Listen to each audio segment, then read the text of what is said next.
asisten laboratorium. Selamat malam teman-teman semuanya. Perkenalkan kami dari Asisten Laboratorium Statistik and Quality Engineering. Di sini kami akan menjelaskan beberapa materi statistik industri yang akan diujikan di UTS nantinya. Berikut merupakan outline penjelasan kami pada hari ini, dimulai dari introduction, inferential statistic, ANOVA, RCBD, Latin Square, factorial design, dan factorial design with blocking. Oke, kita mulai dulu dari introduction ya. Nah, jadi teman-teman harus tahu dulu nih sebenarnya apa itu eksperimen. Eksperimen itu merupakan suatu pengujian atau rangkaian kegiatan yang di sini kita dengan sengaja memasukkan input variabel dan input variabelnya itu tuh diubah-ubah gitu nilai-nilainya. Nah, tujuannya apa? Kita memberikan nilai input variabel yang berbeda-beda supaya kita bisa tahu nih perubahan apa yang terjadi dari respon variabelnya atau outputnya nantinya gitu. Nah, oleh karena itu kita perlu banget merancang suatu eksperimen dengan baik karena hasil dan kesimpulan nantinya itu bergantung banget sama data yang kita kumpulkan dan yang berarti juga bergantung sama bagaimana kita merancang eksperimen tersebut gitu. Nah, oleh karena itu muncul istilah strategi of experimentation yang merupakan pendekatan bagaimana kita dapat merancang dan melaksanakan eksperimen tadi gitu yang tadi udah dijelasin. Nah, strategi dari experimentation itu ada 3, ada best guess, one factor at a time, sama factorial experiment. Nah, kalau best guess ini bisa dibilang seperti nebak-nebak gitu ya, nebak-nebak. Dan biasanya bakalan berjalan dengan bagus, maksudnya outputnya bakal sesuai itu kalau misalnya yang melakukan best case itu praktisi atau yang emang memiliki pengetahuan yang kuat gitu dalam bidangnya. Tapi kekurangannya adalah kalau kita menggunakan eksperimen menggunakan best case, kita itu nggak punya jaminan apakah hasil yang dihasilkan itu udah paling bagus gitu. Nah, terus selanjutnya ada one factor at a time. Di sini one factor at a time itu kita memberikan nilai faktor yang membuat satu faktor itu nilainya konstan gitu, dan faktor lainnya nilainya diubah-ubah gitu. Nah, one factor of time ini tuh kekurangannya adalah dia nggak bisa menguji adanya interaksi antar faktor gitu. Dan yang selanjutnya adalah faktorial eksperimen. Di faktorial eksperimen ini kita mengganti-ganti nilai faktor setiap faktornya gitu. Dan di sini kita jadi bisa melihat kalau misalnya ada interaksi di dalam interaksi antar faktor gitu. Nah, ini merupakan contoh dari factorial design. Jadi misalnya nih ada eksperimen pada permainan golf, dan di eksperimen ini tuh ada 2 faktor yang ingin kita lihat. Yang pertama itu adalah tipe drivernya dan tipe bolanya. Dan kalau misalnya kita lihat nanti bentuk eksperimennya itu akan jadi seperti ini. Kalau digambarkan akan berbentuk seperti persegi, dan di sini faktornya ada 2 faktor, dan di sini ada 2 level type of drivernya, ada O dan R sama B dan T gitu. Dan biasanya kalau misalnya 2 faktor dengan 2 level ini dinyatakan dengan pangkat 2 factorial design. Terus selanjutnya kalau misalnya kita tertarik lagi nih buat menguji faktor yang berpengaruh lebih lanjut, misalnya di sini ditambahin jenis minuman yang kita konsumsi gitu, pengaruhnya apa sih performanya terhadap main golf kita. Nah, berarti kan di situ ada 3 faktor, tapi mungkin di sini kita samain ya, levelnya ada 2, itu jadinya 2 pangkat 3 factorial design, yang berarti ada 2 level dengan 3 faktor gitu. Dan kalau divisualisasikan akan berbentuk kubus seperti ini. Nah, kalau misalnya kita mau menguji 4 faktor, kita tambahin nih satu lagi mode of travel. Nah, nanti berarti akan menjadi 2 pangkat 4 factorial design, yang berarti 2 level dan 4 faktor dalam factorial design-nya. Dan kalau divisualisasikan akan jadi seperti ini, akan ada 2 kubus gitu. Nah, lalu sebenarnya aplikasi dari experimental design ini tuh bisa menghasilkan apa gitu, bisa jadi apa, itu tuh dengan mengaplikasikan experimental design kita dapat memperbaiki hasil yang akan output dari proses eksperimen kita gitu. Maksudnya memperbaiki itu hasilnya jadi bisa sesuai lah gitu sama sesuai ekspektasi kita. Terus kita juga bisa mengurangi variability atau varietas dalam hasilnya. Terus kita bisa mengurangi cost dalam waktu dan cost dalam biaya gitu. Lalu biasanya aplikasinya itu diaplikasikan di mana? Biasanya ini untuk mengevaluasi dan membandingkan susunan desain dasar, terus juga untuk mengevaluasi pilihan material, terus untuk memilih parameter yang dapat membuat produknya itu menjadi produk yang bisa digunakan di berbagai kondisi atau bisa dibilang produk yang robust, terus juga bisa digunakan sebagai penentu parameter produk desain yang dapat mempengaruhi performance produk tersebut sama dapat digunakan untuk memformulasikan suatu produk. Nah, lalu sebenarnya apa aja sih basic principle dalam strategi dalam factorial design gitu. Nah, jadi kan tadi kita udah bahas tuh bentuk factorial design itu gimana, dan factorial design itu metodenya perlu dilakukan dengan menggunakan metode statistik. Jadi ada istilah statistical design of experiment, di mana statistical design of experiment ini adalah proses perencanaan suatu eksperimen dengan menggunakan metode statistik yang dapat menghasilkan hasil yang valid gitu. Nah, ada 3 basic principles-nya, yaitu randomization, replication, dan blocking. Randomization ini artinya urutan sama allocation of experiment materialnya itu diatur secara acak gitu. Dan kenapa kita harus melakukan randomization ini? Karena dalam statistical design of experiment itu biasanya ada asumsi bahwa hasil observasinya atau hasil error observasinya itu mengikuti distribusi random variables.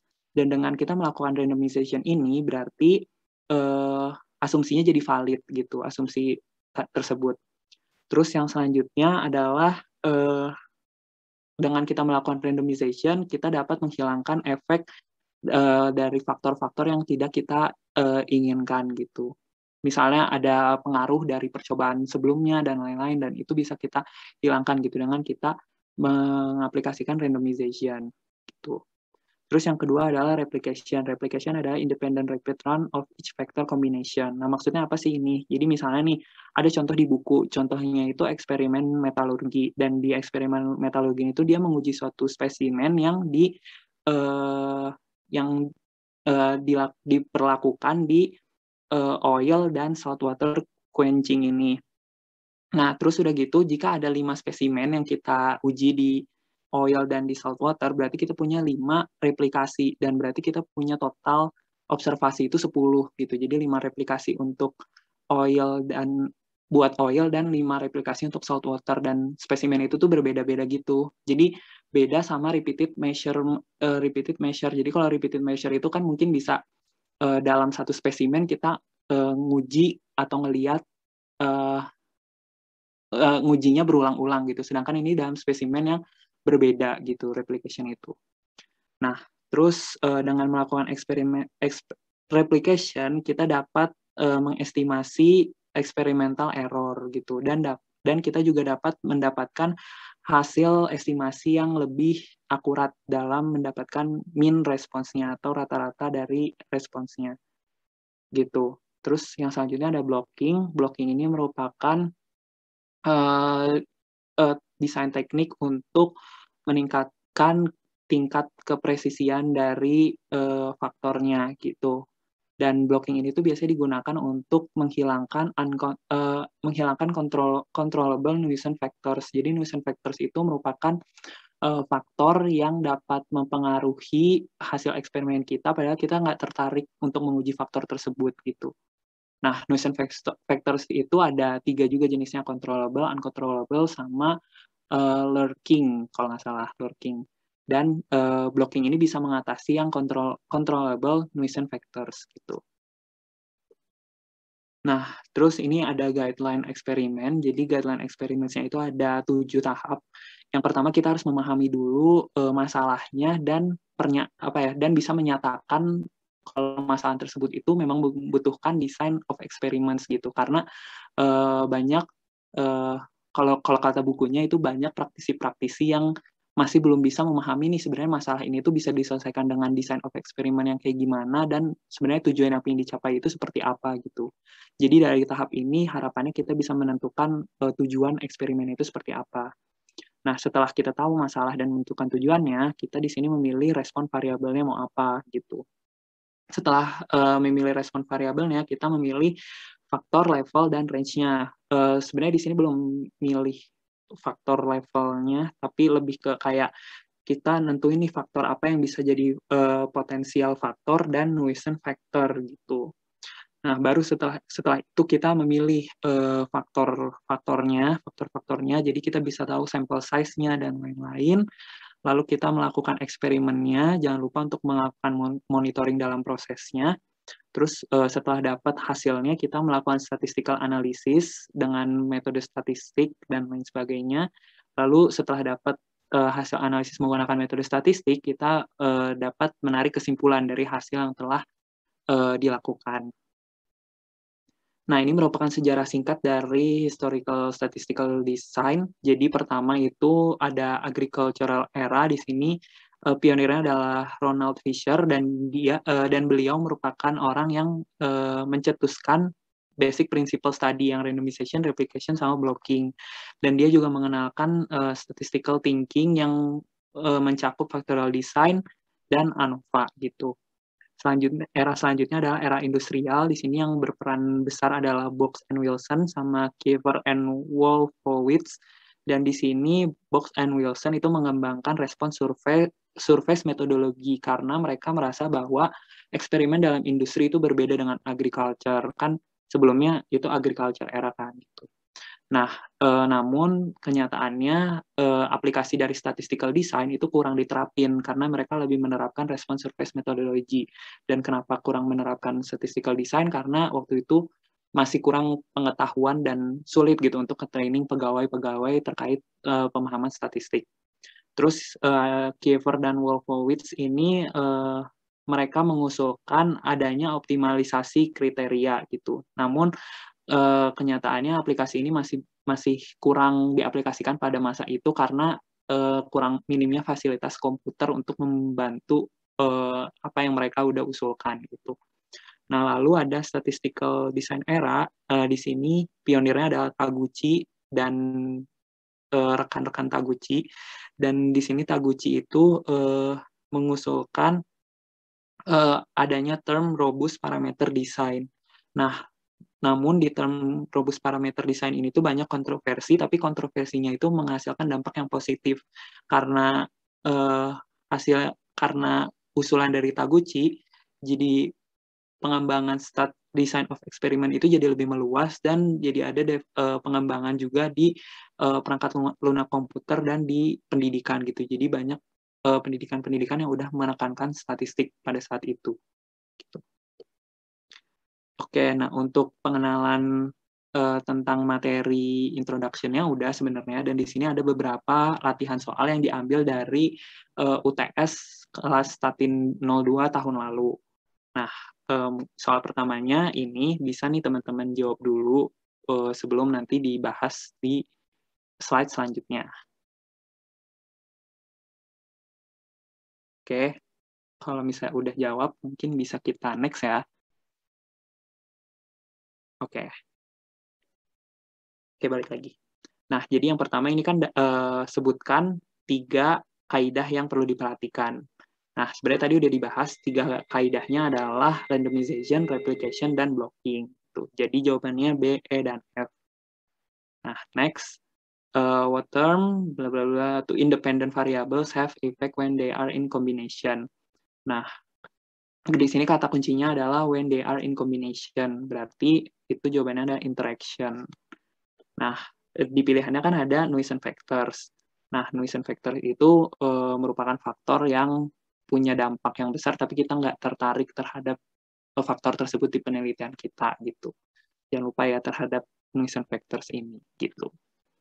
Oke, untuk introduction itu aja, mungkin boleh dilanjutkan ke inferential statistik.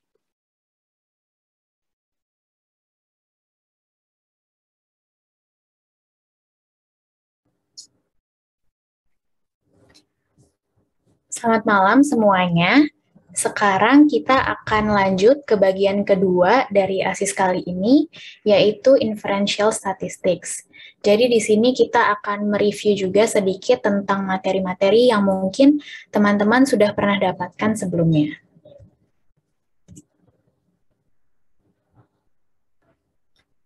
Nah, yang pertama itu kita akan membicarakan tentang hypothesis testing. Nah, jadi biasanya kita itu diminta untuk memodelkan data. Model itu sendiri berguna untuk mendeskripsikan hasil dari sebuah eksperimen.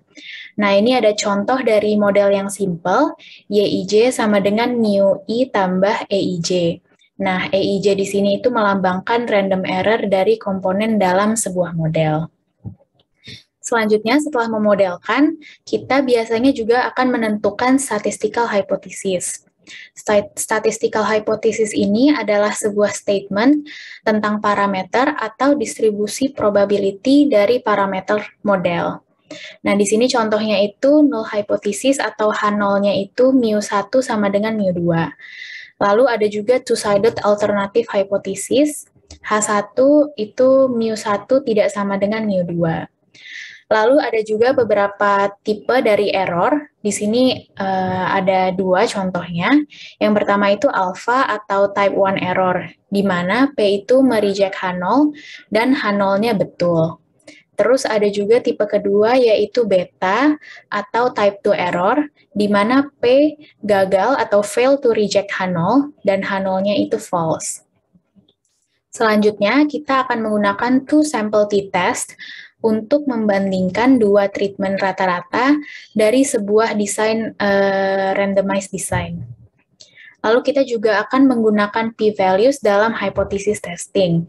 P-value itu digunakan untuk menghindari kesulitan dalam mengetes level significance. Terus p-value itu didefine sebagai the smallest level of significance.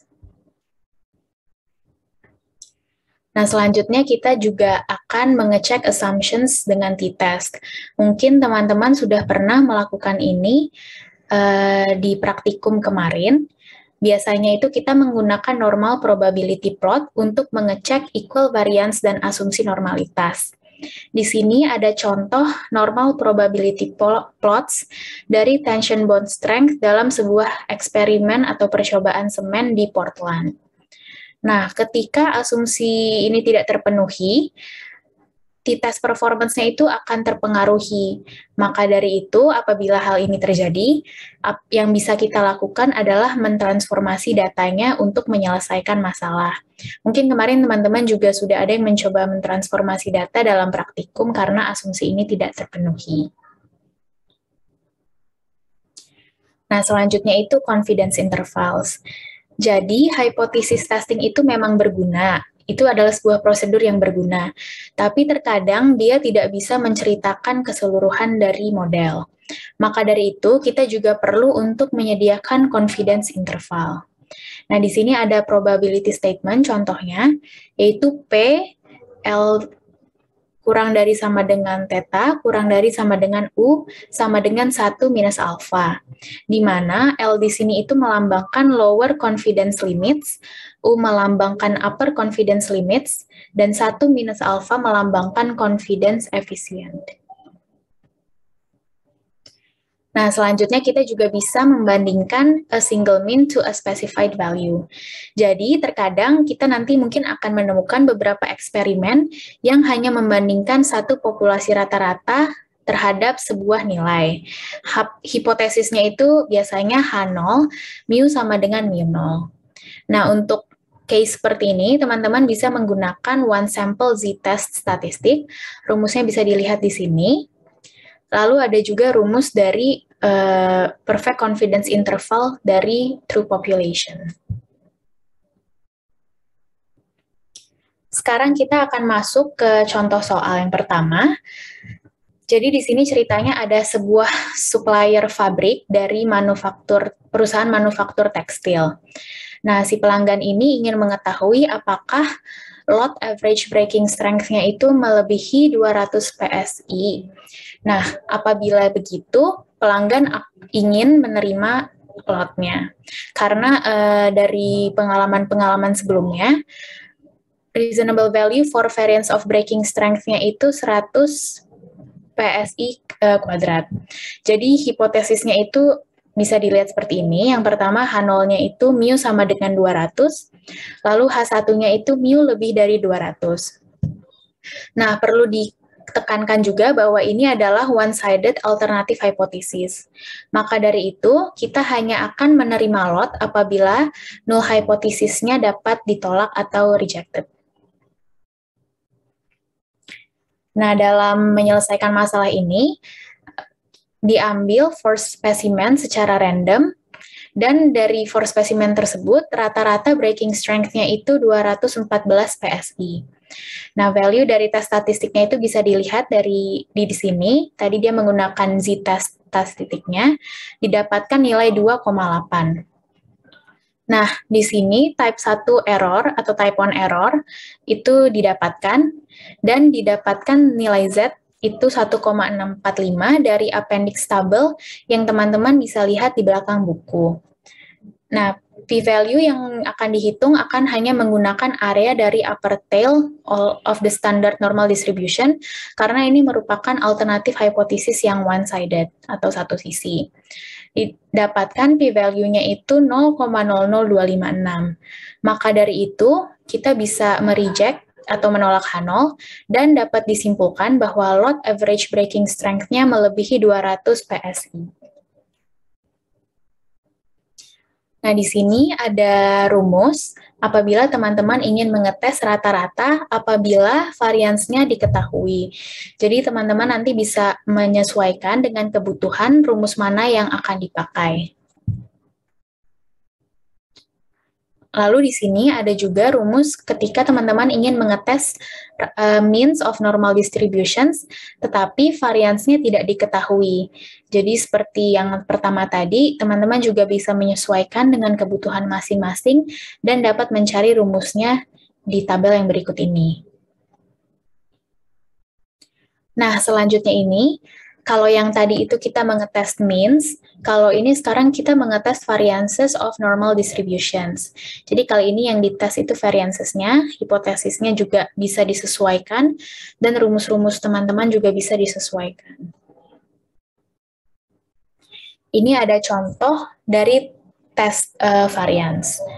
Jadi di sini kondisinya ada seorang chemical engineering yang sedang menginvestigasi variabilitas dari 2 tipe equipment test yang biasanya digunakan untuk memonitor hasil dari sebuah proses produksi. Nah, si chemical engineer ini suspek kalau old equipment atau equipment yang lama memiliki varians yang lebih besar daripada yang baru. Maka itu hipotesisnya dia buat sebagai berikut. Lalu diambil 2 random sampel, yang pertama N1-nya 12 dan N2-nya 10. Terus sampel variansnya juga ada 2, yang pertama itu 14,5 dan yang kedua itu 10,8. Nah, didapatkan menggunakan rumus yang ada di tabel tadi, tes statistiknya, nilai F-nya itu 1,34. Lalu setelah dibandingkan dengan nilai F yang teman-teman bisa lihat di bagian belakang buku, itu nilainya 3,10. Nah, dari sini kita dapat menyimpulkan bahwa hipotesis nolnya itu tidak bisa ditolak atau cannot be rejected. Dan dengan begitu kita telah menemukan bahwa bukti bahwa varians dari equipment yang lama itu lebih besar daripada varians equipment yang baru. Nah, untuk review dari inferential statistics segitu, teman-teman. Sekarang kita akan melanjutkan ke section selanjutnya. Oke, halo semuanya. Sebelumnya kenalin, aku Anin ingin melanjutkan materi tentang ANOVA. Next.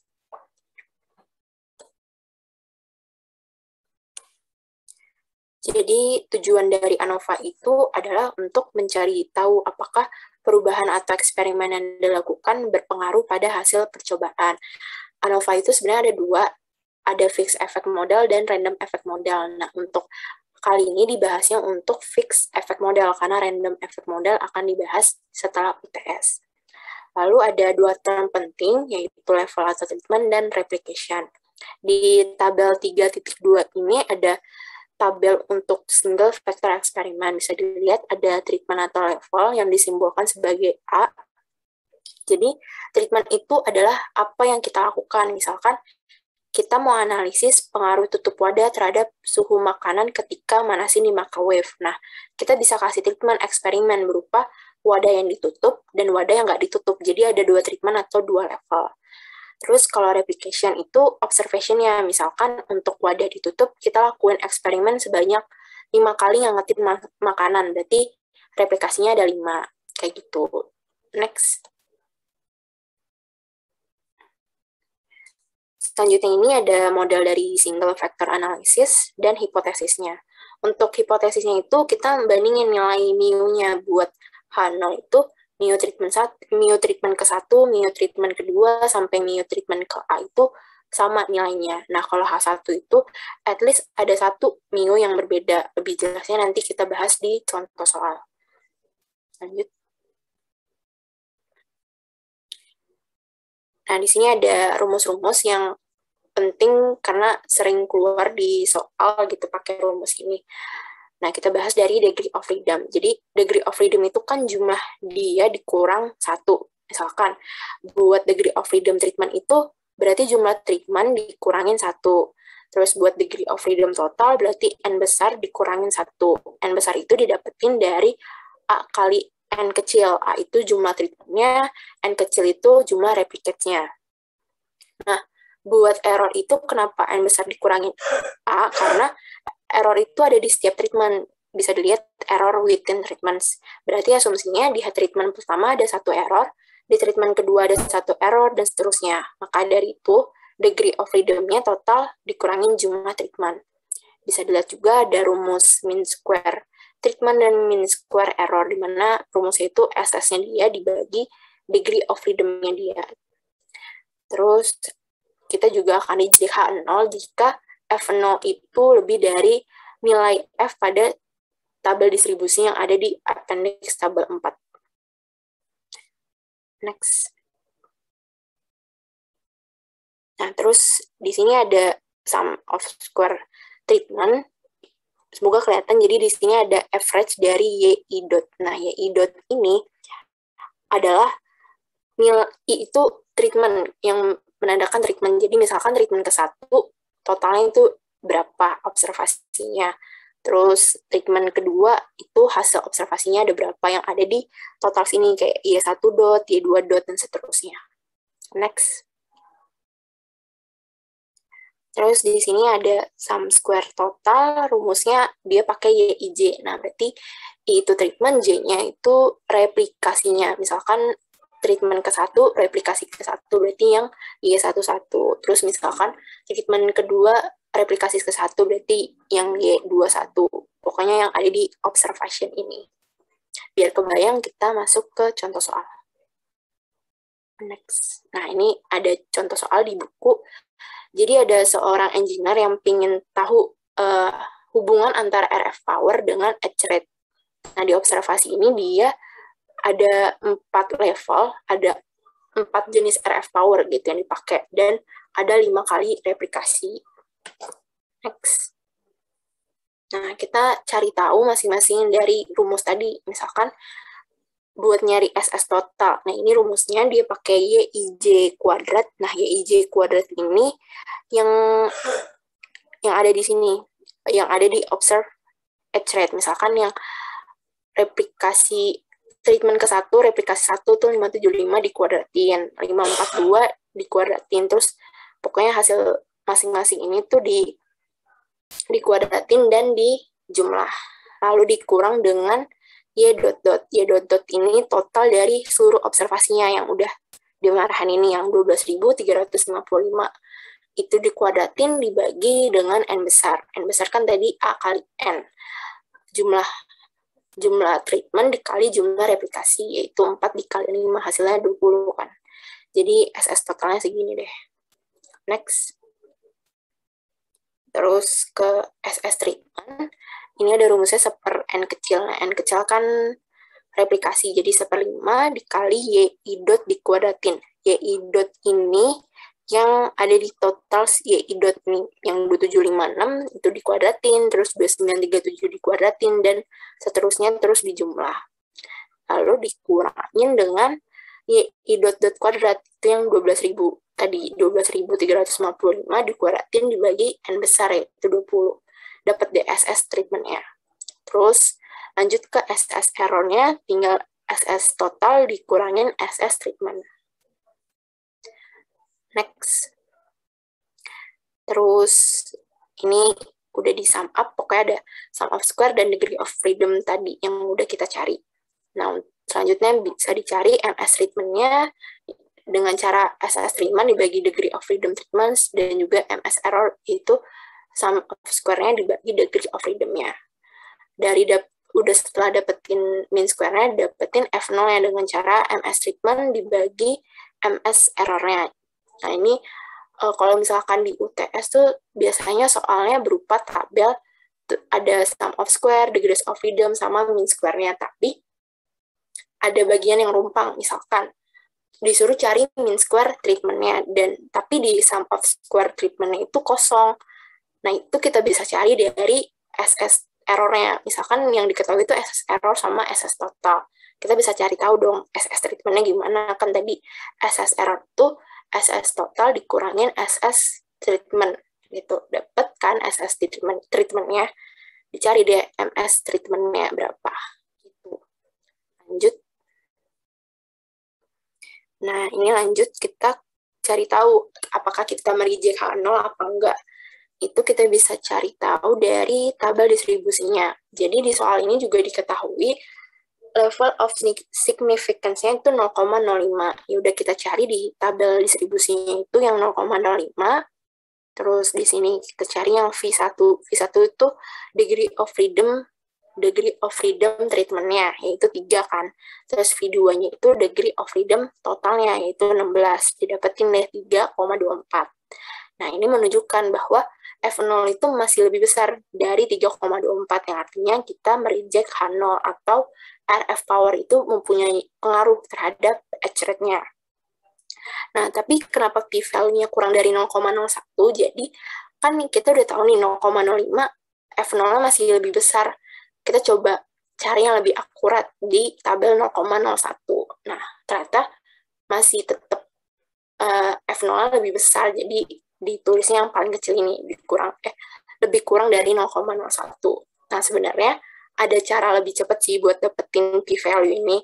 Itu pakai online kalkulator. Tinggal masukin F0, masukin alfanya, terus masukin degree of freedom treatment-nya, terus masukin degree of freedom totalnya. Didapetin deh p-value-nya apakah signifikan apa enggak. Itu nanti teman-teman coba aja cari online kalkulator. Gitu. Next. Oke, halo semuanya. Kenalin lagi, gue Judian.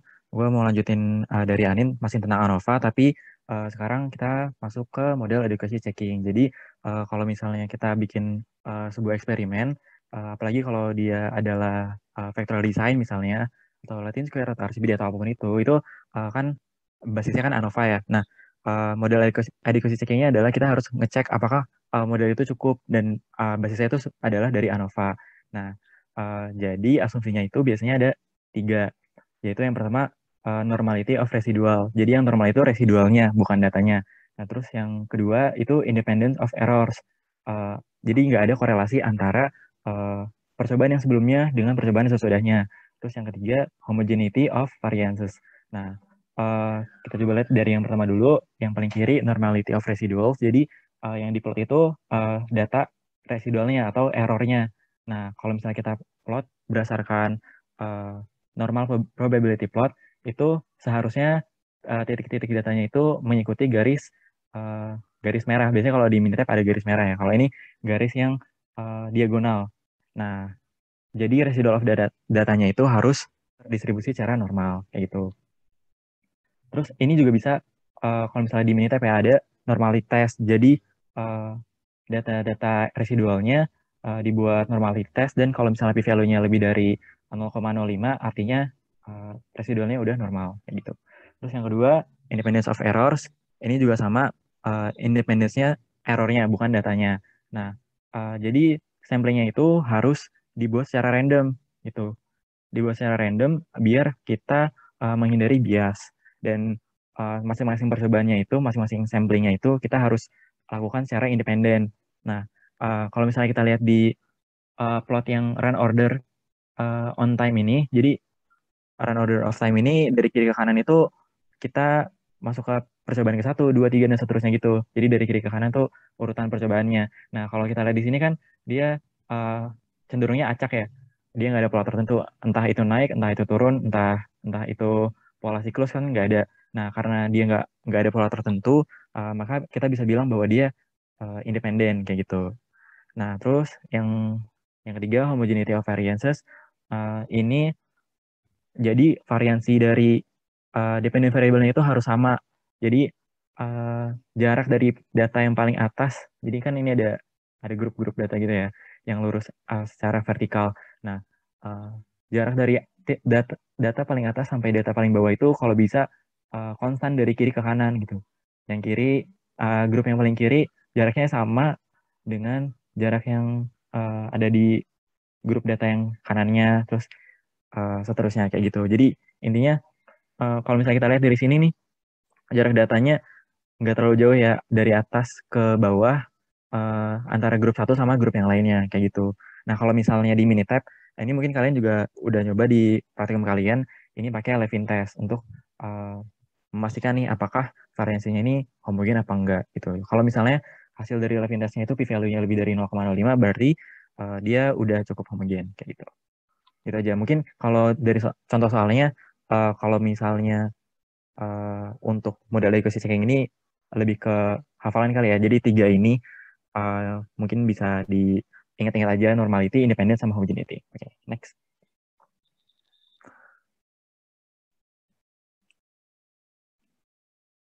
Oke, jadi masuk ke contoh yang kedua dari ANOVA.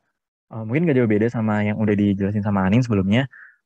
Dia ada 4 grup, terus habis itu observasinya ada 6, atau mungkin bisa dibilang sebagai replikasi. Nah, terus kalau misalnya kalian harus ngitung secara manual, berarti bikin aja di Excel misalkan. Nah, itu langsung ditotalin dan langsung dibikin average-nya kayak gini. Total setiap grup dan total keseluruhan. Rata-ratanya juga rata-rata di grup dan rata-rata keseluruhan kayak gitu. Ya. Oke, langsung next aja.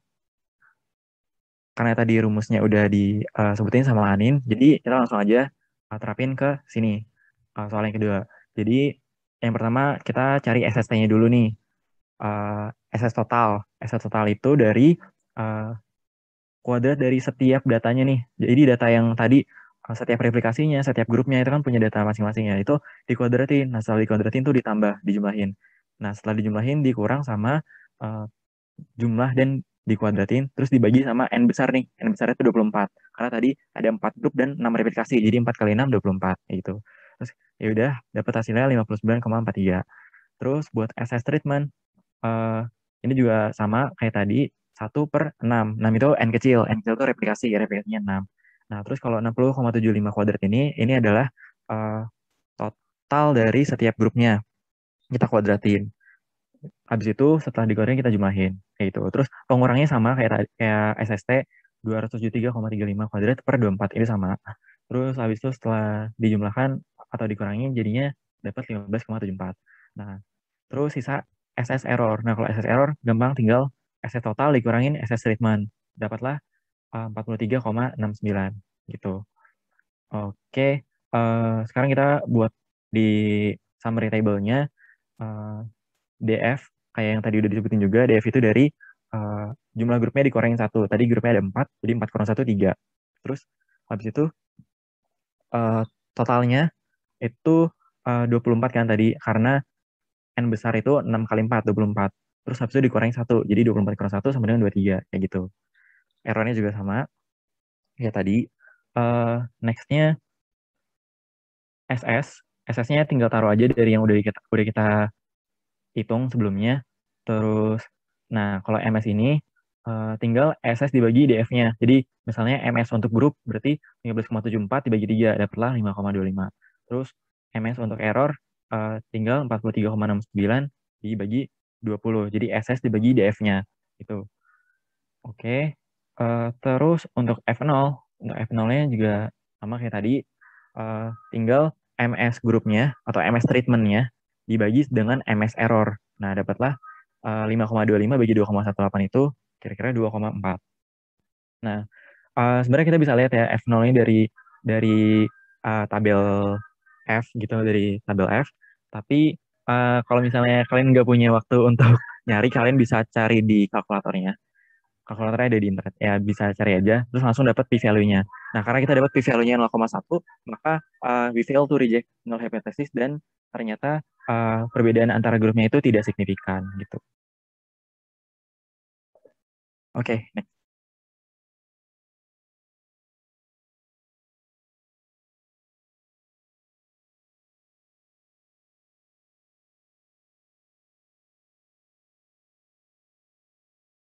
Oke, nah di pause dulu tadi Aldi minta ya.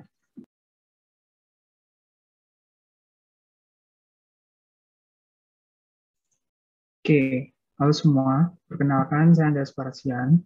Jadi sekarang saya akan menjelaskan masalah apa yang dapat diselesaikan menggunakan RCBD dan bagaimana RCBD itu diterapkan untuk menyelesaikan masalah tersebut. Gitu. Selain itu kita juga bakal semacam mengingat lagi konsep-konsep yang tadi sudah disampaikan pada bab-bab sebelumnya. Gitu. Oke, bisa next. Nah, jadi bayangkan kalau misalnya kalian kemarin praktikum, kalian nemuin bahwa hasil eksperimen kalian bisa beda gitu. Padahal level faktor yang kalian tetapkan udah sama. Nah, sebenarnya kalau di nyata, variasi hasil tersebut disebabkan oleh adanya pengaruh nuisance factor. Nah, pada umumnya nuisance factor atau faktor yang mengganggu adalah faktor-faktor yang mungkin berpengaruh terhadap respons atau dependent variable kita, tapi kita tidak mau atau nggak tertarik gitu untuk meneliti pengaruh dari nuisance factor tersebut. Nah, sebenarnya klasifikasi nuisance factor dibagi jadi 3, seperti yang tadi sudah dijelasin dan sudah tertera juga di slide. Nah, sebenarnya solusi dari nuisance factor pada penelitian adalah dengan menerapkan desain eksperimen RCBD gitu. Nah, jadi sebenarnya terdapat 2 kata dari singkatan RCBD yang dapat mewakili klasifikasi nuisance factor yang dapat diselesaikan oleh RCBD. Jadi ada kata randomize dan kata block. Kata randomization maksudnya adalah RCBD dapat menghindarkan model statistik dari pengaruh nuisance factor yang tidak diketahui dan tidak bisa dikontrol karena ada di random gitu kan.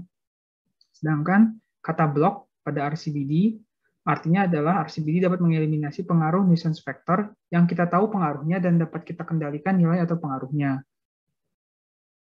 Terus gimana kalau misalnya nuisance factor-nya kita tahu, tapi nggak bisa kita kontrol gitu? Ya, itu kita pakai ANCOVA, namanya Analysis of Covariance, itu nanti bisa dibaca lagi sih di bukunya lebih lengkap. Gitu. Lanjut, next. Nah, di sini ada studi kasus. Sebenarnya ini nggak ngitung, lebih ke pemahaman aja kapan kita dapat menggunakan RCBD gitu. Jadi, misalnya perusahaan tempat kita bekerja sedang melakukan gauge R&R study atau gauge capability study, yaitu sebuah penelitian untuk menentukan apakah ukuran media pengukuran atau alat ukur yang kita pakai ini beneran nih ukurannya segini gitu. Mereka nggak ngaco ngukurnya. Tes gauge R&R ini dilakukan dengan menguji apakah keempat ujung logam dengan tipe logam yang sama, jadi tipe logam antar ujung logam itu sama, harusnya menghasilkan ukuran kekerasan yang sama dong. Makanya kita menguji apakah ukuran kekerasan yang dihasilkan ini berbeda pada mesin penguji kekerasan berskala Rockwell. Kalau misalnya ada perbedaan antar kekerasan ujung logam, artinya kan salah ukuran gitu si Rockwell scale hardness testing machine ini gitu. Nah, peneliti pada pengujian ini ingin setiap ujung logam diuji atau ditekan terhadap satu kupon tes, di mana kalau pada penelitian ini adalah sebuah ujung lembaran logam. Maaf, maksudnya adalah sebuah lembaran logam gitu, bukan ujung lembaran logam.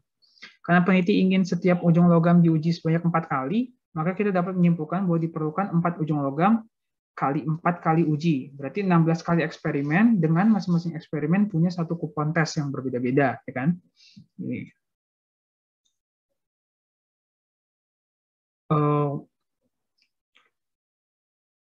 Nggak kelihatan ya gue gambar. Wow. Oke, udah gak apa-apa. Nah, masalahnya setiap kupon tes yang kita pakai itu untuk lembaran logam bisa memiliki kekerasan yang berbeda tergantung pada biji atau ingot biji logam asal lembarannya, ya kan? Perbedaan kekerasan tersebut dapat mempengaruhi hasil uji kekerasan yang kita lakukan. Kita cuma mau tahu apakah ujung logam yang diuji berbeda kekerasannya, bukan kekerasan dari lembaran logam atau kupon tes. Nah, oleh karena itu, perbedaan kekerasan antara kupon tes ini adalah nuisance factor pada penelitian ini. Karena kita tahu pengaruh dan sumber dari nuisance factor-nya, yaitu sumbernya adalah asal biji logam yang berbeda, maka kita dapat menerapkan RCBD untuk penelitian ini. Terutama bagian blocking ya dari RCBD untuk mengeliminasi pengaruh nuisance factor tersebut. Gitu. Oke, bisa lanjut. Nah, RCBD diterapkan pada eksperimen ini dengan mendesain eksperimen seperti tabel di kanan.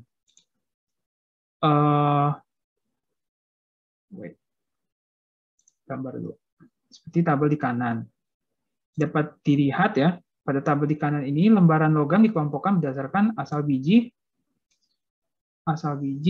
logam dari lembaran logam tersebut gitu. Kita juga dapat melihat bahwa setiap ujung logam ini diuji pada setiap kelompok lembaran logam. Nah, ini sebenarnya menunjukkan kata-kata dari RCBD itu sendiri, di mana karena kita ngeblocking, ya kan, atau mengelompokkan lembaran logam berdasarkan asal biji logam setiap lembaran. Ini berarti kata tulisannya blocking ya di atas ini. Lalu karena kita menguji setiap ujung logam, maka ini lengkap atau complete, ya kan? Jadi ada tip 1 sampai 4 kita uji gitu. Oke, complete. Dan karena kita acak nih urutan pengujiannya, kalau misalnya blok 1 tuh, tip 3 duluan, blok 3 tip 2 duluan, dan diacak lah pokoknya. Inilah yang kita sebut sebagai randomization. Jadi itulah kenapa disebut RCBD desainnya. Ya, sebenarnya nggak perlu diapain juga sih guys, ini cuman konsepnya ya kan. Oleh karena itu dapat kita simpulkan bahwa setiap blok dari RCBD sebenarnya adalah sebuah level gitu dari nuisance factor. Kan kita tahu kalau misalnya di ANOVA ada level faktor gitu kan, level faktor A, faktor B gitu. Nah, kalau di sini nuisance factor juga punya levelnya. Levelnya itulah yang kita jadikan blok gitu di RCBD.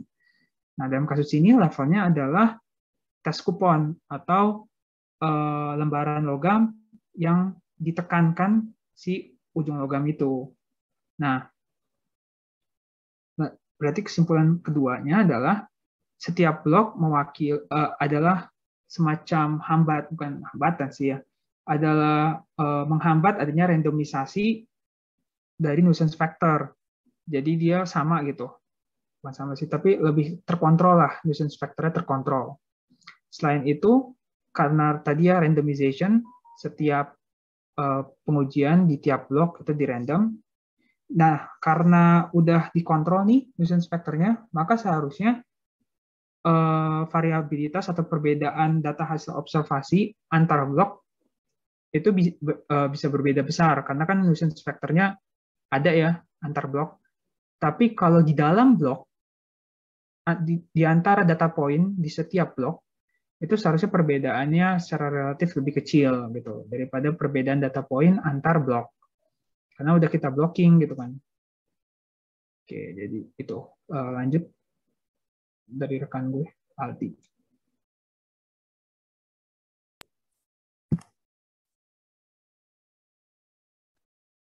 Sofian boleh. Oke, halo semuanya. Kenalin lagi, nama gue Aldi. Di sini gue bakal ngelanjutin Andreas dari penjelasan RCBD-nya. Jadi kalau untuk secara umumnya, model umum dari RCBD kita bisa anggap kalau kita punya treatment sejumlah A dan juga kita jumlah blok yang kita pakai dalam eksperimennya itu sejumlah B. Dan untuk visualisasinya sendiri kita bisa lihat dari gambar yang di kiri ini.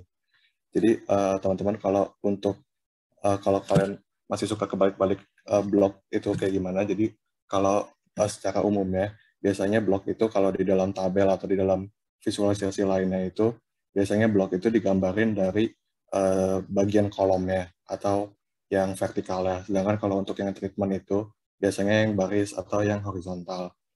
Nah, jadi sebagai contoh kita punya treatment sebanyak A dan juga blok sebanyak B. Jadi untuk efek model dari RCBD-nya itu sendiri, kita bisa ekspresiin secara matematisnya sebagai berikut.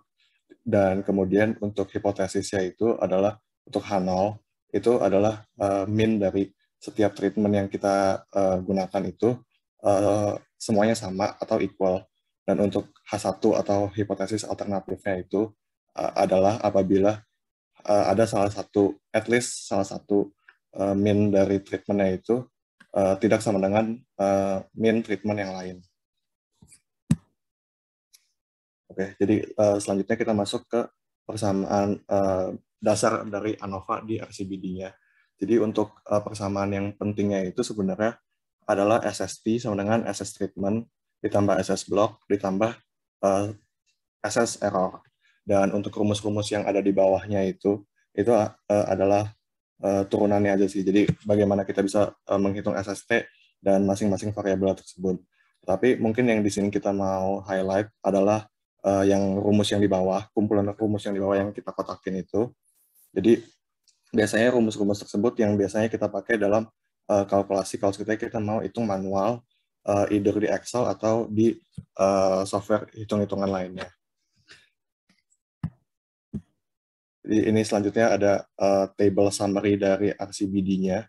Jadi di kolom yang paling kiri itu kita, karena kita di RCBD ini ada pengaruh blocking, jadi kita harus mengconsider juga variasi dari blocking. Makanya di sini ada ditambah blocks. Kemudian di kolom yang kedua itu sum of square. Nilai sum of square masing-masing itu bisa kita hitung dari rumus yang sebelumnya tadi udah dikasih unjuk. Kemudian untuk degree of freedom-nya, kita bisa hitung untuk masing-masing dari jumlah treatment, atau yang A itu jumlah treatment, dan B itu adalah jumlah blok. Kemudian untuk mean square-nya, kita bisa hitung dari SS treatment masing-masing, dibagi dengan degree of freedom-nya masing-masing. Dan untuk F0 atau F hitungnya, itu bisa kita hitung menggunakan rumus MS treatment dibagi dengan MS error. Kemudian untuk pengambilan kesimpulannya, kita bisa ambil dari F0 atau F hitungnya dan dibandingkan dengan F tabel. Dan F tabelnya di sini adalah kita ngelihat dari F dengan alfa. Alfanya itu biasanya kalau umumnya itu 0,05, tapi balik lagi diperhatiin lagi aja di soalnya dia mintanya alfanya berapa, terus apakah dia mintanya one way atau two way. Ya, begitu untuk alfanya. Kemudian untuk A-1 itu adalah degree of freedom dari treatment, dan A-1 dikali B-1 itu adalah degree of freedom dari error. Kemudian kita bisa mereject H0 jika ternyata F hitung kita lebih besar daripada F tabel. Mungkin selanjutnya kita akan coba masuk ke contoh soal. Jadi contoh soalnya ini kita ambil dari buku juga, dari problem 4,3 dari buku Montgomery. Jadi untuk ceritanya itu ada sebuah kemis, dia ingin menguji apakah ada agen kimia ini mempengaruhi strength dari sebuah jenis cloud. Dan di sini kemisnya itu mau menggunakan randomized block design, dan dia menentukan bolts of cloud-nya itu sebagai block. Kemudian untuk eksperimennya sendiri, dia maunya untuk pakai 5 bolt dan 4 chemical yang eksperimennya diambil secara random. Jadi untuk langkah pertama dalam mengerjakan soal ini adalah yang pertama kita harus menentukan dulu kita maunya pakai pendekatan apa, apakah ANOVA biasa, apakah RCBD, atau apakah mungkin factorial design. Karena di sini kebetulan dari soalnya sendiri juga udah dikasih tahu secara eksplisit aja gitu bahwa kita maunya pakai randomized block design. Jadi kita langsung aja ke RCBD. Kemudian yang kedua adalah kita menentukan yang mana yang block, yang mana yang treatment. Dan kebetulan di sini di soal ini juga udah dikasih tahu bahwa kita maunya pakai bold sebagai block. Nah, baru setelah itu kita bisa masuk ke langkah pertama dalam hitung-hitungannya. Jadi untuk yang pertama, karena di sini kita ada block, berbeda dengan ANOVA, jadi kita di sini kita harus menghitung total dari bloknya juga, nggak cuma total dari treatment. Setelah itu, kita juga perlu menghitung grand total dari eksperimennya. Jadi either ditambahin total dari bloknya semua atau ditambahin total dari treatmentnya semua. Dan setelah itu, dari total-total tersebut dan rumus yang kita udah ketahui sebelumnya, kita bisa menghitung SST, SS treatment, dan juga SS block.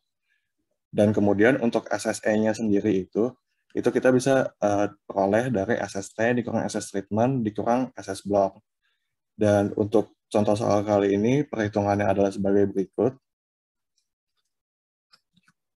Dan untuk langkah selanjutnya adalah kita harus menentukan degree of freedom ya, untuk treatment, block, error, dan juga total. Untuk degree of freedom dari treatment itu sama dengan -1, jadi hasilnya sama dengan 3, dan degree of freedom blocknya adalah B-1, dan hasilnya itu 4. Kemudian untuk degree of freedom dari total itu adalah jumlah sampel dikurangin 1, atau bisa juga secara matematisnya A dikali B dikurang 1, dan itu hasilnya 19. Sedangkan untuk degree of freedom dari error-nya sendiri itu, kita bisa hitung dari degree of freedom total dikurang treatment dikurang block, yang hasilnya sama dengan 12. Kemudian, kita bisa hitung mean square-nya menggunakan rumus sum of square dibagi dengan degree of freedom dari masing-masing. Kemudian didapatkanlah hasilnya sebagai berikut. Setelah kita mendapatkan SS, degree of freedom, dan juga MS, kita bisa menghitung F statistik atau F hitungnya. Jadi untuk rumusnya sendiri adalah MS treatment dibagi MS error, dan didapatkanlah hasilnya 2,376. Kemudian kita bandingkan dengan nilai dari F tabel yang bisa kita dapatkan either dari tabel F-nya sendiri, atau kalian bisa cari sendiri dari F kalkulator di internet, dan didapatkanlah nilainya 3,49. Dan selanjutnya kita bisa coba langsung dimasukin ke summary table-nya, dan didapatkanlah ternyata F0 itu lebih kecil daripada F tabel. Maka kesimpulannya adalah fail to reject H0. Maka keempat agen kimia tersebut tidak memiliki efek yang signifikan terhadap perubahan strength dari clock-nya. Dan di sini teman-teman, kalau ceritanya ini adalah penggunaan untuk kalau ceritanya manual, tapi kalau ceritanya teman-teman menggunakan Excel, nanti di sana juga akan bisa langsung ke komputasi nilai dari p-value-nya. Dan dari p-value-nya sendiri, kalau ceritanya teman-teman menemukan hasilnya itu lebih kecil dari 0,05, itu berarti kesimpulannya adalah reject H0, yang berarti terdapat efek signifikan. Dan kalau ternyata p-value-nya lebih besar daripada 0,05, itu berarti kebalikannya, kita fail to reject H0, maka tidak terdapat efek signifikan dari eksperimennya tersebut.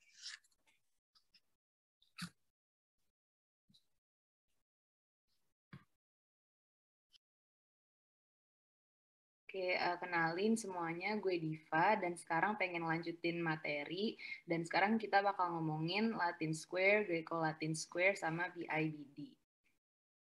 Nah, jadi pertama, tentang Latin Square, kita kan tahu ya kalau misalnya kita ngelakuin sebuah eksperimen, bisa aja ada nuisance factor atau factor yang nggak termasuk sesuatu yang di dalam interest kita untuk ngelakuin eksperimen itu. Nah, kalau misalnya nuisance factor kita atau blocking factor kita itu ada 2, kita bisa ngeeliminasiin dia pakai Latin Square Design, yang dimana ini bisa dilihat di tabel di sebelah kiri. Nah, ini kan kelihatan ya, ada 2 blocking factor, terus juga ada treatmentnya.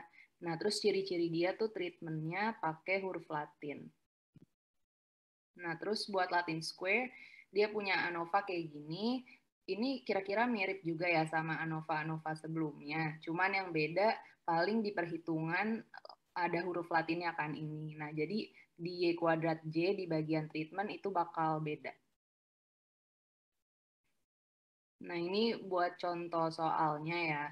Misal kita udah ngeliat nih ada tabel kayak gini, kan ini udah ketahuan ya pakai Latin Square. Jadi karena ada huruf Latinnya, jadi kayak bisa kita langsung masukin ke rumusnya aja. Cuman intinya kalau dari soalnya kita tuh pengen ngeliat apakah ada perbedaan signifikan gitu. Kalau misalnya kita ngelakuin marketing strategi yang berbeda ke sales minuman gitu. Terus blockingnya itu location sama time. Nah, jadi di sini buat Latin Square, pertama-tama kita pengen ngitung dulu nih SS treatment-nya tuh berapa sih. Nah, cuman SS treatment kan ada yang beda ya di bagian sigma Y kuadrat J. Nah, cara ngitungnya tuh gimana sih? Cara ngitungnya pokoknya kita tinggal kumpulin aja gitu. Yang A sama-sama A semua, terus B sama yang B semua, C juga.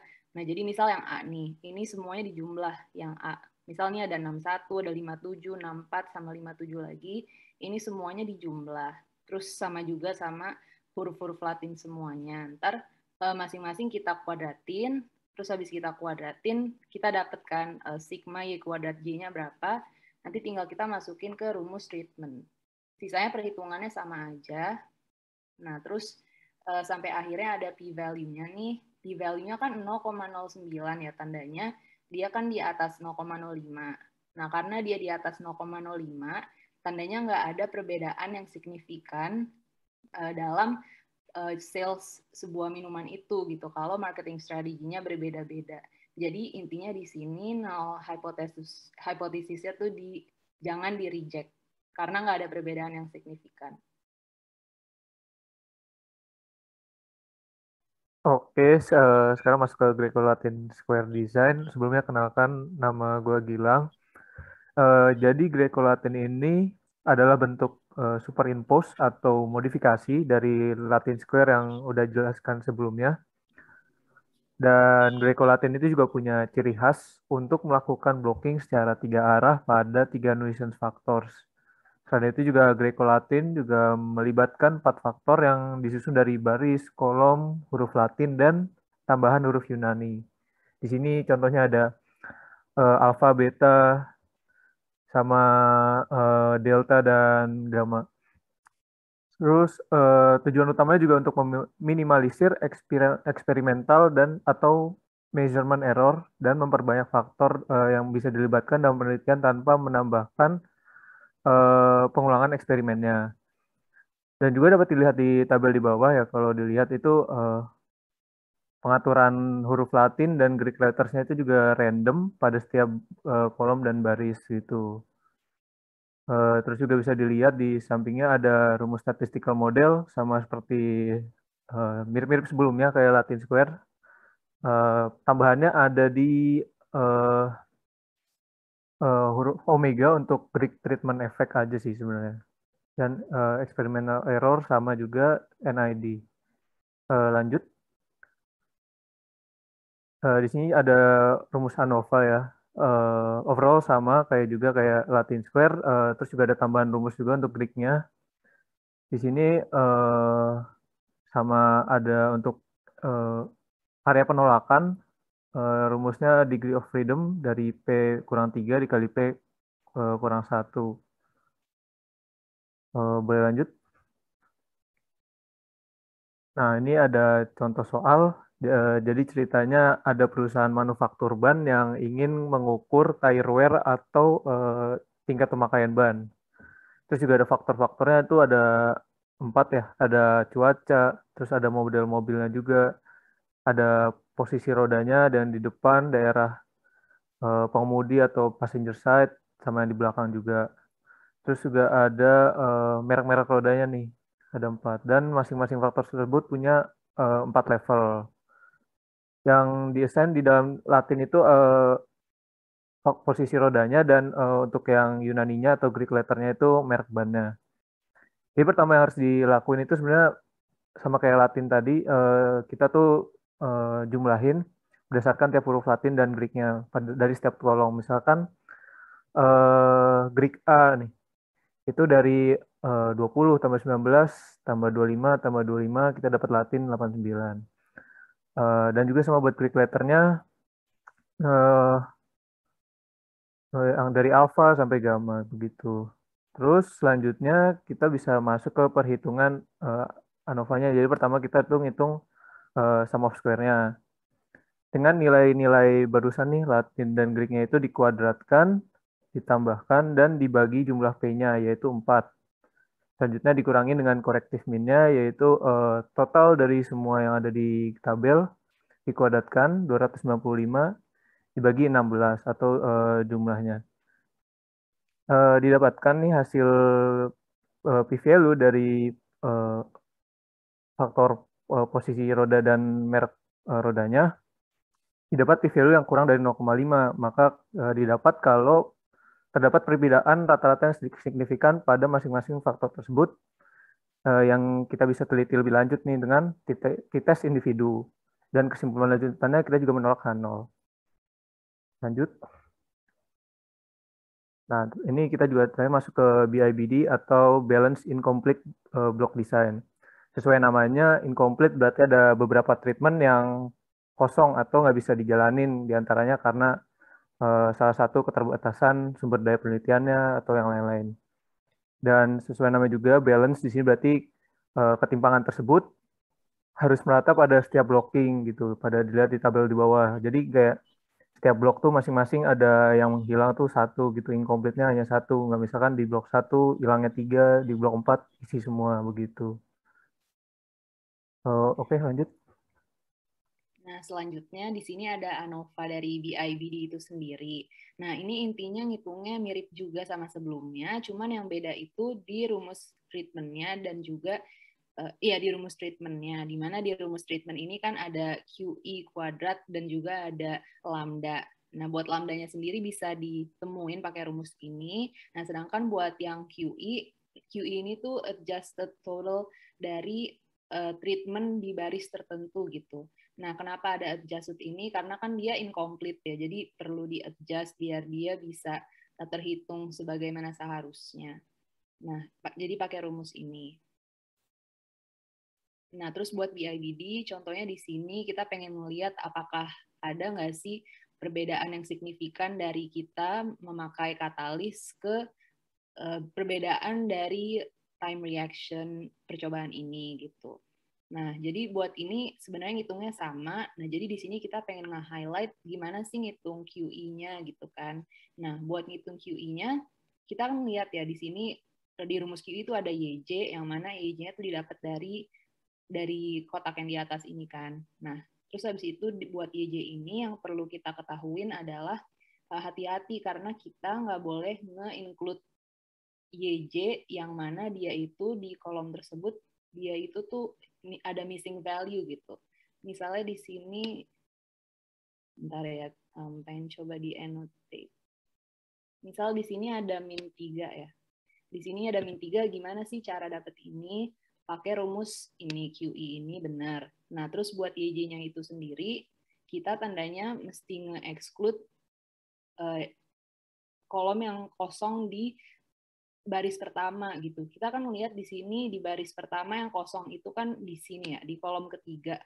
Nah, karena dia kosong, ini yang 207 harus di-exclude dari perhitungan QE ini di Q1. Begitu juga di Q2 nih. Misalnya di Q2 kita kan lagi ngomongin baris kedua ya. Baris kedua tuh yang kosong adalah yang di kolom pertama. Jadi yang ini nggak boleh dimasukin buat perhitungan Q2. Kayak gitu juga buat QQ selanjutnya. Nah, kalau misalnya udah nemu Q-nya, ntar kita kuadratin, terus kita nemu sigma Q kuadrat I, Nah, ini bisa kita masukin ke rumus treatment tadi. Nah, ternyata dari hasil ini tuh kita nemu bahwa p-value-nya tuh kurang dari 0,05. Nah, kalau misalnya kurang dari 0,05, tandanya ada perbedaan signifikan dari time reaction apabila different treatment itu dilakukan. Nah, oleh karena itu, null hypothesis-nya itu di-reject.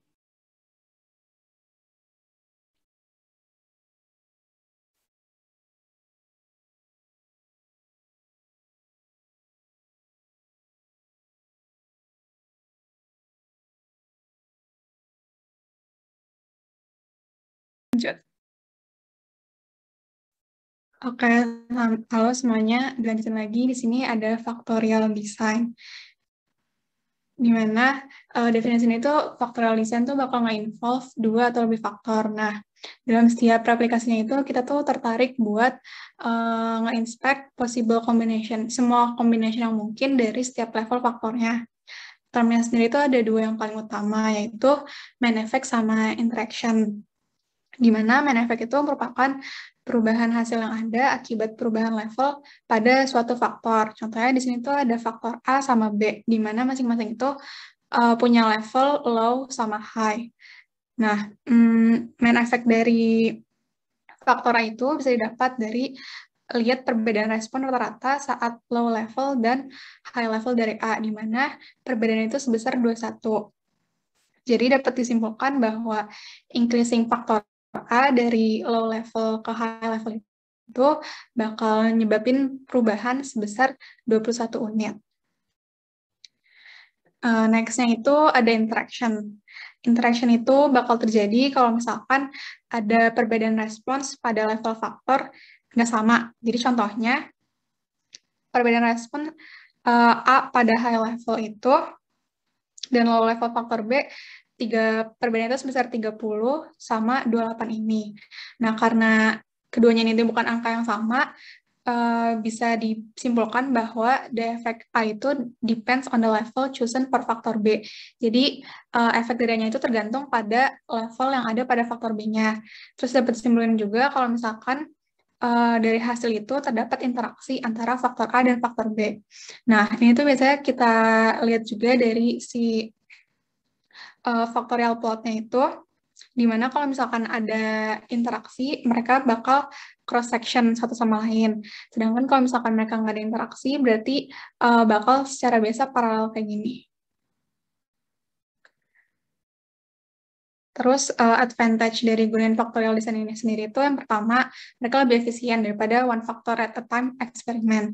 Terus factorial design itu dibutuhin kalau misalkan ada interaksi yang dibutuhkan antara faktor-faktor yang ada. Terus setelah itu, factorial design itu allows the effect of factor to be estimated dalam beberapa level pada faktor. Selanjutnya, ini ada FX model. Sebenarnya mirip-mirip juga sama yang tadi udah dijelasin sebelumnya, di bab sebelumnya, di mana YIJK itu merupakan respon observasi ketika faktor A berada pada I level. I-nya itu level 1, 2, dan seterusnya. Dan faktor B berada pada J level. Untuk replikasi, setiap replikasinya. Setelah itu ada means model, di mana mu di sini itu penjabaran lebih lanjutnya itu kayak gini. Ini mirip kayak yang di atas ini. Tapi mu itu adalah overall mean effect atau hasil respons rata-rata pada setiap YIJK-nya. Selanjutnya itu di sini ada hipotesis yang digunain kalau misalkan kita ngeliat ANOVA. Yang pertama itu untuk ngeliat the equality of row treatment effects, maksudnya salah satu faktor yang ditaruh di row table-nya gitu, di mana H0-nya itu tau 1 sama dengan tau 2 dan seterusnya. Dan H1-nya itu setidaknya tau 1-nya itu berbeda. Ini juga sama pada column treatment effect, terus sama juga pada row and column interaction-nya. Nah, di sini ada statistical analysisnya, kita sama juga pakai sum of square, kayak yang sebelum-sebelumnya udah dijelasin juga. Ini SS totalnya sama dengan SS dari faktor A tambah SS dari faktor B tambah SS interaksi sama SS error-nya. Penjabarannya itu kayak gini, tapi kalau nanti bakal dijelasin lebih lanjut dalam contoh soalnya. Ini juga sama, table summary-nya tentang cara ngitung ANOVA-nya nanti. Nah, ini contoh buat ngitung yang statistical yang ini, yang penjabaran lebih lanjut dari sum of square-nya. Gimana ini merupakan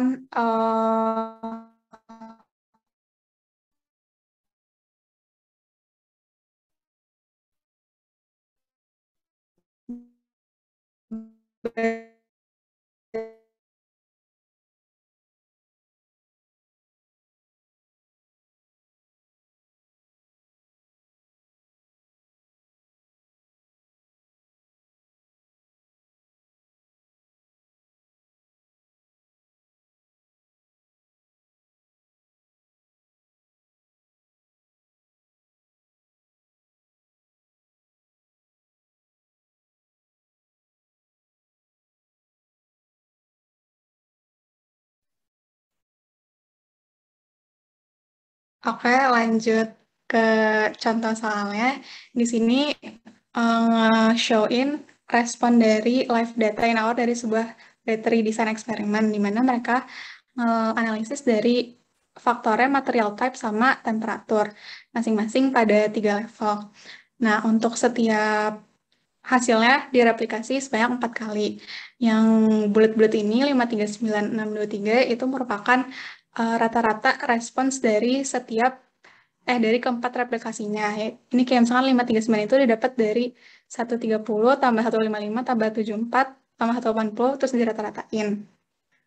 Terus next cut.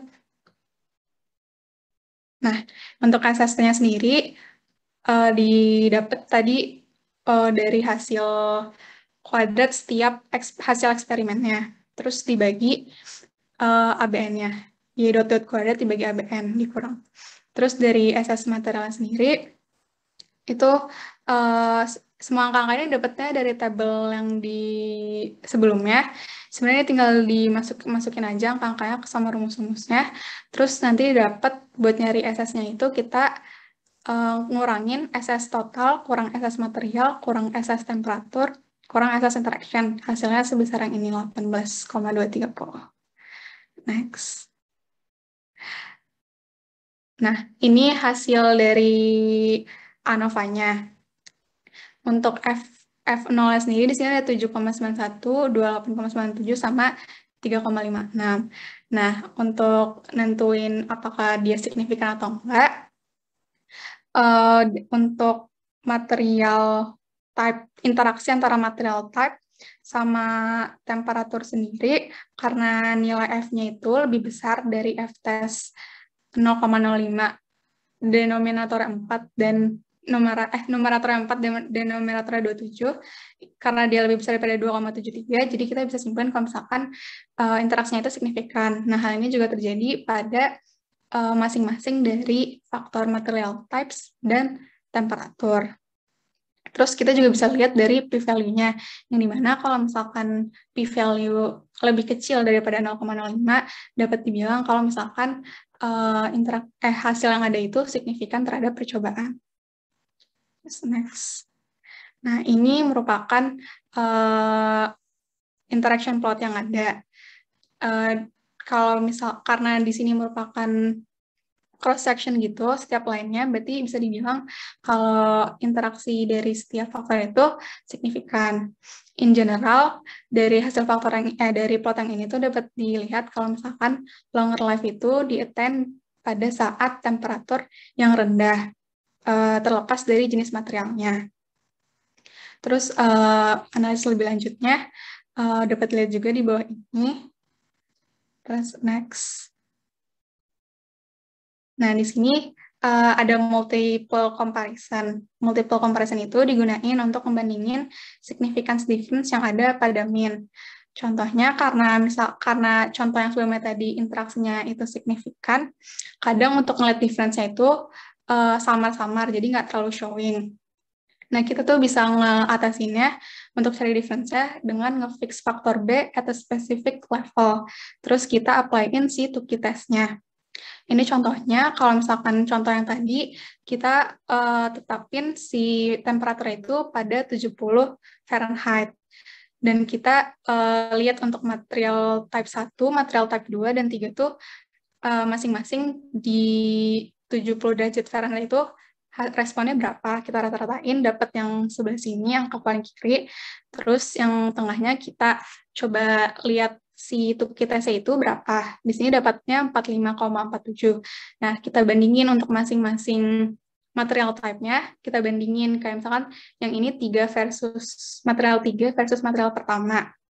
Perbedaannya kita kurangin, terus kita lihat apakah hasilnya itu lebih besar dari Tukey test atau tidak. Nah, dari hasil analisis itu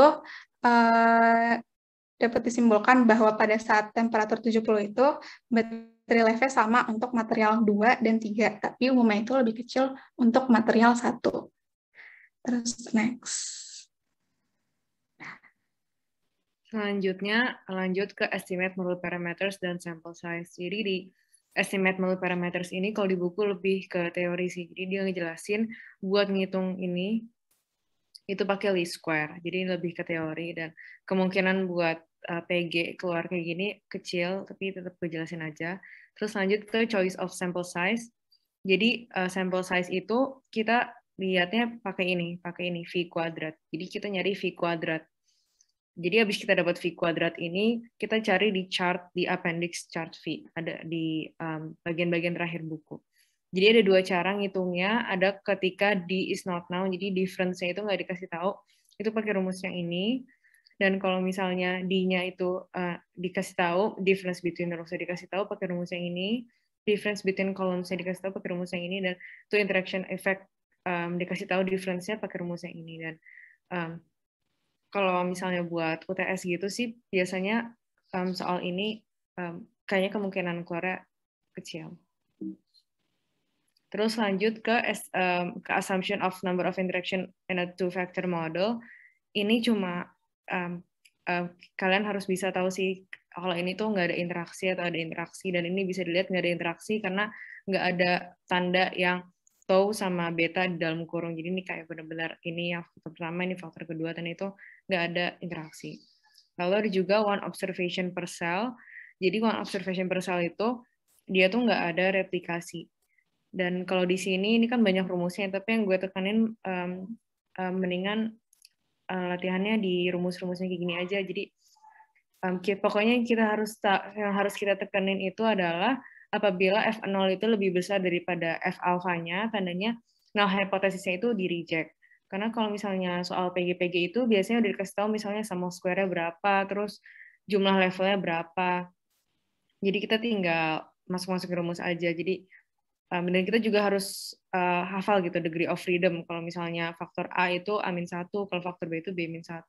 Dan ini rumus buat nentuin F0-nya. Gitu. Dan ini bakal ada juga nanti di contoh soalnya. Terus lanjut juga ke general factorial design. Ini juga banyak banget rumusnya, tapi karena PG kan kita kayak fokus latihan buat soal UTS yang PG aja. Dan menurut gue tekanin di bagian yang tadi gue bilang di F0-nya itu kayak kita harus benar-benar paham kalau misalnya F0 itu ada F0 dari faktor A itu adalah MSE per MS error gitu. Dan kalau misalnya interaksi juga semuanya per MS error. Dan ini berlaku buat fixed effect model. Jadi yang kita harus tanemin adalah kalau misalnya F0 ini penyebutnya itu adalah MS error, sedangkan yang atasnya adalah MS dari faktor tersebut. Gitu. Dan ini juga penting, yaitu SS errornya adalah SS treatment dikurang SS subtotal ABC. Lalu ada juga fitting response curves and surfaces. Ini cuma lebih ke teori aja sih, ini kayak yang tadi dijelasin sebelumnya. Ini ada interaksi, bakal ada kayak cross kayak gini. Jadi ini adalah hasilnya diplotin, dan ini adalah three-dimensional two-life response surface. Itu buat memperjelas si factorial design-nya itu. Oke, selanjutnya ini ada contoh soalnya dari factorial design-nya. Di sini kita disuruh minta buat ngelengkapin tabel ANOVA yang udah ada beberapa hasilnya. Terus kita bakal nyari juga level yang ada pada faktor B sama replikasinya berapa, serta konklusi yang bisa kita simpulin dari ANOVA-nya ini. Terus next. Nah, ini ada tabel yang udah lengkapnya. Terus yang di gue kotak-kotakin itu yang sebelumnya kosong yang bakal kita cari. Yang pertama, kita tuh bisa cari si degrees of variance dari faktor B-nya. Didapat dari mana? Kayak yang tadi sebelumnya ada di slide tentang summary buat tabel ANOVA cara ngitungnya. Degree of variance B itu didapat dari SSB, bisa didapat dari SSB dibanding MS-nya, means of sum square-nya. Terus dapat hasilnya 2 ini. Nah, dari DFB-nya itu kita bisa cari DF interaction-nya. Di mana DF interaction itu sebenarnya DF total kurang DF error tambah DFB tambah DFA. Dan hasilnya 2. Terus dari situ, karena degrees of variance itu merupakan jumlah level degrees of freedom itu merupakan jumlah level dikurang 1, maka level dalam faktor B-nya itu degrees of freedom tambah 1, yaitu 3. Nah, ini untuk SS interaction-nya kita bisa dapat dari rumus tadi SS total, tinggal di otak-atik aja. Nanti kita dapat 47,348 ini. Terus MS interaction bisa MSA sama MS interaction bisa kita dapat dari si SSA banding degrees of variance-nya. Jadi si sum of square-nya dibandingin degrees of variance. Nanti dapat masing-masing 0,322 ini sama 22,674 ini. Terus untuk F-test-nya kita dapetin dari si mean square dari masing-masing faktor dibandingin sama mean square error. Nah, nanti kita dapat yang hasilnya ini. 0,037 sama 2,538. Terus dari total eksperimennya direplikasi berapa kali sih? Itu kita bisa dapetin dengan cara lihat dari si degrees of freedom totalnya. Itu kan ada 17. Nah, rumus dari degrees of freedom total itu kan A kali B kali N kurang 1. Nah, kita udah tahu kalau misalkan jumlah A-nya itu merupakan jumlah level pada suatu faktor. Nah, itu tinggal si DF, degrees of freedom dari masing-masing faktornya, kita tambah 1. Jadi ada 2 sama 3 ini. Nah, kita kali sama berapa kali nih replikasinya. Nanti kita dapat si N-nya itu sama dengan 3. Terus, next. Nah, ini kan kita diminta juga buat cari p-value-nya. Sebenarnya kalau kita mau ngitung p-value itu bisa langsung dari internet gitu, ada kalkulatornya, lebih cepat aja. Tapi kalau misalkan secara manual, kita bisa lihat dari tabel ini, di mana V2-nya itu merupakan degrees of freedom dari error-nya, yaitu ini kan 12 ya error-nya tadi degrees of freedom-nya. Terus kita misalkan untuk yang faktor A itu kan degrees of freedom-nya 1, berarti kita cari yang di sini degrees of freedom-nya 1, dan kita dapat si p-value-nya lebih besar dari 0,1. Nah, karena nanti untuk faktor yang lain juga dilakukan hal yang sama, terus karena p-value-nya itu ada yang lebih besar dan lebih kecil, kita tinggal lihat aja yang p-value-nya lebih kecil dari 0,05, berarti itu signifikan. Yaitu contohnya kayak faktor B. Nah, sedangkan yang p-value yang lebih besar dari 0,05, berarti hal itu nggak signifikan terhadap hasil percobaan. Next. Nah, selanjutnya ini juga ada suatu eksperimen yang menginvestigasi efek tipe gelas sama tipe fosfor terhadap cerahnya cahaya televisi. Nah, ini langsung dimasukin aja ke ini computer result gitu, di mana perlu kita lihat kalau misalkan untuk ngejawab pertanyaan A sama B ini, is there any indication that either factor influence brightness, kita bisa langsung lihat dari si prop lebih besar daripada F ini, yang sebelah kanan, paling kanan.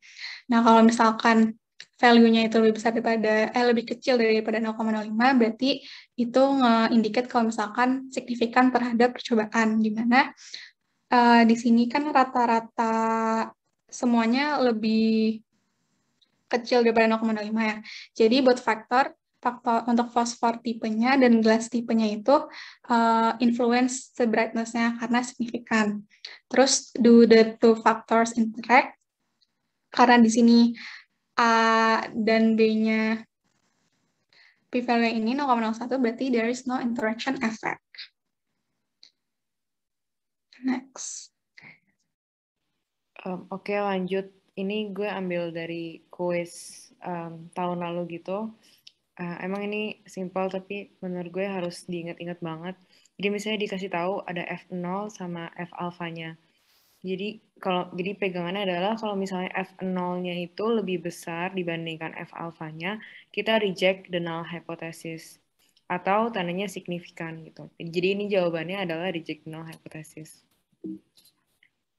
Terus ya, ini gue juga ambil dari UTS tahun lalu. Jadi tipe soalnya tadi kayak yang sebelum dijelasin di nomor-nomor sebelumnya. Jadi emang nggak from scratch tapi udah dikasih tahu gitu loh. Misalnya ini dikasih tahu sum of square faktor A adalah sekian, sum of square faktor B adalah sekian, sum of square interaksi adalah sekian, dan dikasih tahu juga sum of square error sama MS error. Dan juga dikasih juga sum of square totalnya juga. Terus dikasih tahu bahwa si faktor A ini, karena pasangan si SSA ini ada 5, dan level dari B itu adalah 4, dan replikasi ada 2.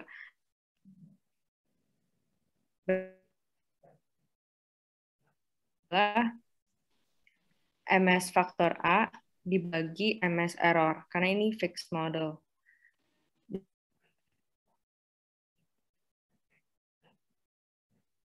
SSA ini dibagi degree of freedom A. Degree of freedom A itu adalah jumlah level A dikurangin 1. Tandanya kita masukin SS faktor A-nya kan 128,9. Terus degree of freedom-nya itu kan levelnya kurang 1, tandanya 5 kurang 1, 4. Jadi 128,9 dibagi 4, nanti dapat segini. Nah, udah dapat MSA-nya, tinggal dibagi ke MS error-nya. MS error-nya disebutin di sini, 6,785, dan didapatkan bahwa F0 itu 4,74. Ini jawabannya adalah A. Tuh.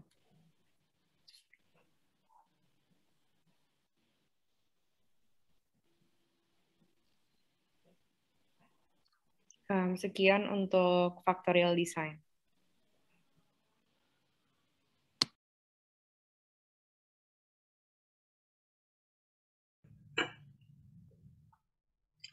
Halo semuanya, di sini gue Faiz akan menjelaskan tentang factorial design dengan blocking. Jadi dalam blocking, dalam factorial design, secara general mungkin tidak visible atau tidak praktikal untuk merandomisasi semua runs dalam sebuah eksperimen faktorial. Sehingga ketika kita melakukan faktorial eksperimen, contohnya dengan 2 faktor dan n replicates, model linear statistik untuk desainnya seperti tertera pada gambar di sini.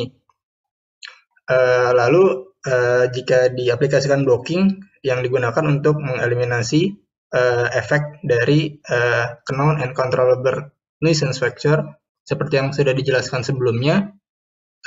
Jadi efek model untuk desain yang baru adalah seperti ini, di mana perbedaan di antara faktor model yang baru dengan model yang lama adalah ada di delta K-nya, di mana delta K ini adalah efek dari blok ke K. Lalu asumsi dari model antara blocks dengan treatment itu tidak ada interaksi antara blocks dan treatment. Sehingga seperti yang kita lihat di model bahwa delta K ini berdiri sendiri dan tidak satu dengan treatment seperti tau dan beta. Dalam praktiknya fenomena dari varietas ini bisa menyebabkan randomization restriction yang mendorong kita untuk menggunakan blocking seperti waktu dan operator. Contohnya, secara umum ketika kita tidak bisa menjalankan eksperimen faktorial dalam satu hari, sehingga kita harus menjalankan eksperimen ini berhari-hari, sehingga eksperimenter di sini dapat menjalankan replikasi di hari pertama, replikasi kedua di hari kedua, dan seterusnya, sehingga tiap hari yang dijalankan oleh eksperimenter dalam menjalankan eksperimen ini dihitung sebagai blok. Oke, di sini ada rumus dari two-factor factorial dalam complete block randomize. Sebenarnya rumus-rumusnya nggak jauh beda. Mungkin ada ketambahan dari sigma kuadrat delta, yaitu ANOVA estimator for blocks, di mana rumusnya juga ada di sini ya, di samping kanan sini bisa dilihat. Untuk rumus sebenarnya tidak usah terlalu dihafalkan, hanya perlu untuk dipahami saja. Nah, lalu bagaimana jika ada dua restriksi dalam randomisasi?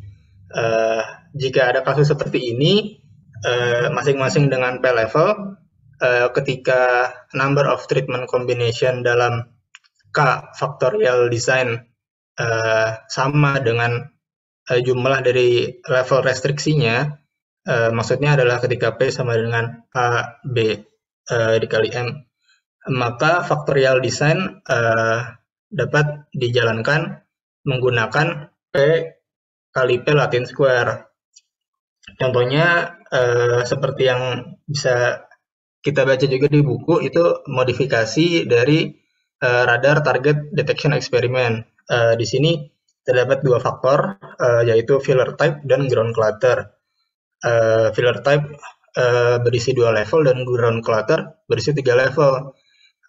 Di sini operators di consider as blocks karena Nielsen factor yang diketahui, dan di sini hanya terdapat 6 runs yang bisa dijalankan per harinya, sehingga hari yang dijalankan oleh eksperimenter menjadi randomisasi restriksi yang kedua. Ini adalah tabel dari eksperimen yang dijalankan di bagian tabel paling atas ini. Lalu di bagian bawah sini adalah perhitungan dari percobaan yang telah dijalankan. Lalu di sini terdapat ANOVA table yang berupa hasil dari radar detection experiment run menggunakan faktorial Latin square yang menggunakan blocks. Di sini seperti yang kita tahu ya, tadi hari dan operator dijadikan blok, sehingga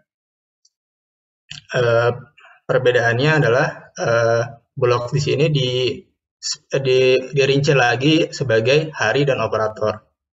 Di sini kita bisa lihat bahwa treatment masih memiliki pengaruh yang besar pada hasil eksperimen ini. Oke. Selanjutnya bakal bahas mengenai contoh soal dari factorial design with blocking. Jadi contoh soal ini lanjutan dari contoh soal dari factorial design, cuman ini menggunakan block gitu. Jadi kita diminta untuk block pada soal yang sama dan analisis apakah blok pada eksperimen ini berguna atau tidak gitu.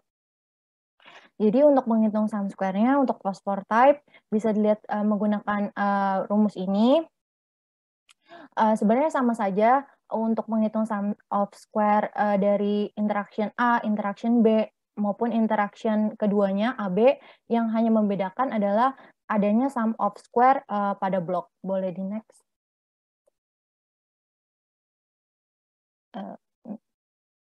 Nah, di sini bisa dilihat kalau misalkan ada blok, ada sum of square blok, jadi 1 per faktor dari A sama B dan dikali sigma dari YK, Y blok itu dikuadratin dikurang sama Y seluruhnya dikuadratin per faktor A, faktor B, dan replikasinya. Dan didapatkan 8,33 ini. Nah, untuk yang Y blok ini itu dihitungnya itu, jadi kan tadi di fosfor type itu ada tiga varian, ada 3 type, ada 1, 2, dan 3, sedangkan di glass type itu ada tipenya itu 1 sama 2, dan replikasinya itu ada 3. Nah, jadi di glass type yang replikasi pertama itu dijumlahin, ditambah dengan glass type yang kedua dijumlahin dan dikuadratin. Begitu juga dengan glass type replikasi kedua sama glass type 2 replikasi kedua juga ditambahin dan dikuadratin. Begitu juga dengan glass type yang 1 replikasi ketiga sama glass type 2 replikasi ketiga gitu. Dan didapatkan 8,33. Totalnya segini dan errornya ini dikurangin total, dikurangin dengan block interaction, terus ada faktor A dan faktor B dan ditemukan 625 gitu. Boleh di next. Nah, di sini tabelnya jadi dalam kesimpulan ini di tabel ini bisa disimpulkan bahwa ternyata impact dari adanya blok ini kecil pada eksperimen ini. Gitu. Hal ini bisa dilihat bahwa dari mean square-nya itu 4,17, sedangkan di error-nya itu 62,50. Jadi masih lebih besar error dibandingkan blok gitu. Dan untuk kalau misalkan mean square error itu lebih besar dari mean square block, maka varian komponennya itu dianggapnya 0 gitu. Dan untuk menghitung variance komponen estimate itu bisa digunakan tadi yang disebutkan oleh Pak Kev, itu bisa sigma kuadrat blok sama dengan MS blok dikurang MS error dibagi faktor A dikali faktor B gitu. A sama B gitu. Dan didapatkan nanti hasilnya min gitu, dan dianggapnya itu 0 gitu, tidak mempunyai signifikansi yang besar bloknya pada eksperimen ini gitu. Boleh di next. Nah, ini ada lanjut contoh soal yang terakhir. Di sini ada rumpang, ada bagian error, sama di mean square. Nah, jadi di sini ada eksperimen yang sebenarnya tuh dia itu adalah originalnya itu completely randomized design. Dan di sini disebutkan bahwa ada total replikatnya itu ada 3, ada 10, 12, sama 14 angkanya. Nah, pertanyaan yang pertama, untuk pure error estimate of standard deviasinya itu 1 benar atau enggak? Benar, itu bisa didapatkan dari pure errornya itu 10 ditambah 12 ditambah 14 dibagi sama degree of freedom dari error yaitu 12. Dan didapatkan nanti mean square-nya itu dari error itu adalah 1. Nah, untuk pertanyaan kedua, number of degree of freedom for block itu bakal berapa? Kan kalau number of degree of freedom for block itu replikat dikurang 1 kan. Nah, replikat tadi kan ada 10, 12, sama 14, berarti ada 3. Ada 3 replikat, berarti ada 3 blok dikurang 1, berarti degree of freedom buat bloknya itu ada 2. Untuk the block sum of square, itu bisa menggunakan rumus yang sama, itu 1 dibagi level dari A sama B 2 dikali 3. Ini kan kalau A degree of freedom-nya 1, berarti kan kalau jumlah yang sebenarnya kan 2 kan. Sedangkan yang B itu degree of freedom-nya 2, berarti jumlah yang sebenarnya itu 3. Berarti 1/6 dikalikan 100 ini dari 10 pangkat 2, 14 ini 12 pangkat 2, dan 196 ini 14 pangkat 2. Dikurang 72 ini didapatkan dari 10 ditambah 12 ditambah 14 dikuadratin terus dibagi sama dari jumlah dari faktor A, faktor B, sama jumlah replikatnya ABN. Sebenarnya sama rumusnya dari SS block yang sebelumnya gitu. Dan didapatkan sum of square block itu 1,33. Terus untuk error sum of square-nya sekarang jadinya berapa? Kalau misalkan tadi ada tambahan dari blok gitu. Nah, untuk mengetahui sum of square error yang sekarang itu ada 12 dikurang 1,33 yaitu 10,66 gitu. Terus estimasi standar deviasi sampelnya berapa? Nah, estimasi sampel deviasi itu bisa MSA itu sama dengan sigma atau standar deviasi. Jadi MSA itu kan bisa didapatkan dari SS sum of square dibagi sama degree of freedom. Jadi 10,66 dibagi degree of freedom-nya itu 12 yaitu 0,89 dan dikuadratkan menjadi 0,94 seperti itu. Selesai dari asistatin kali ini. Oh ya, ini tadi simpulan dari contoh soal berikutnya. Dari sebelumnya maksud saya gitu. Jadi sekian dari asistatin kali ini, kurang lebihnya mohon maaf.